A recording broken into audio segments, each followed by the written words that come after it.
দিলে পরে SDRF account থেকে আর তো ভরে দিব সেকেন্ড ইনস্টলমেন্টে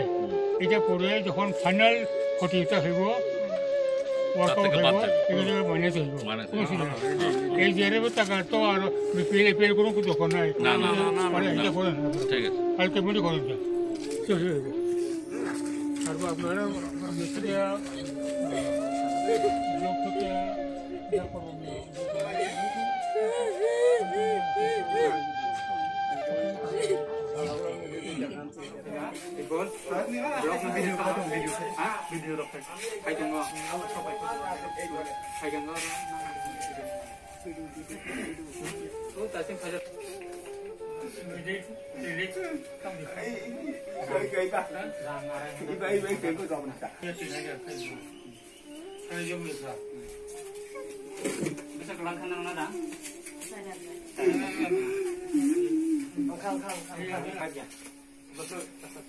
জীবন দংশন মহে নক কবাং মাত্র